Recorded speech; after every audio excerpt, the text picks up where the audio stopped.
મહુવામાં રત્ન કલાકારોનો ભાવ વધારા માટે અવાજ માંગણીઓને લઈને મામલતદારશ્રીને આવેદનપત્ર આપ્યું. આજરોજ તારીખ 19/8/2024ને બુધવારના બપોરના 32 કલાકે વાત કરીએ તો મહુવા શહેરના રત્ન કલાકારોએ ભાવ વધારાની માંગ સાથે મામલતદારશ્રીને આવેદનપત્ર આપ્યું હતું.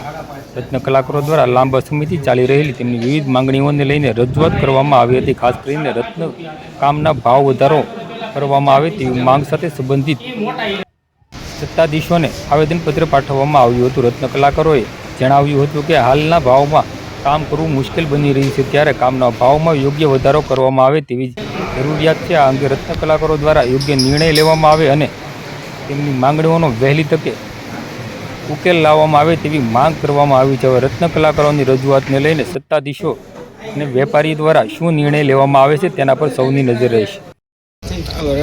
મારું નામ ભગવાનદાસ તુલસીદાસ જાણીધારિયા, ડાયમંડ વર્કર યુનિયનનો પ્રમુખ છું મહુવાનો, અને અમે આવેદનપત્ર આપ્યું છે મામલતદારમાં, અને ટૂંક સમયમાં એ રિઝલ્ટ નહીં આપે તો અમે જલ્લત અમે આંદોલન કરશું ગાંધી સિંધા માર્ગે અમે, અને હડતાળ પાડવાની ફરજ પડશે તો અમે પાડશું, એવી અમારું છે માંગ.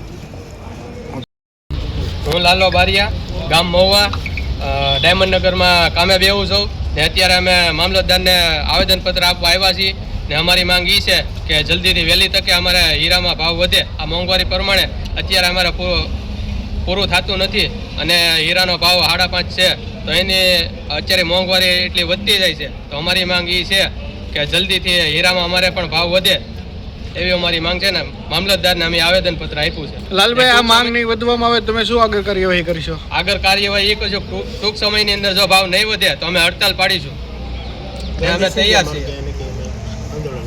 કેટલા ભાવ વધારવા માંગો છો અને કેટલો ભાવ છે અત્યારે લાલભાઈ? ભાવ અમે અત્યારે 5.5 છે તો 8 રૂપિયા ભાવ થાય અને પેલ મથારામાં 4.5 રૂપિયા થાય એવી અમારી માંગ છે.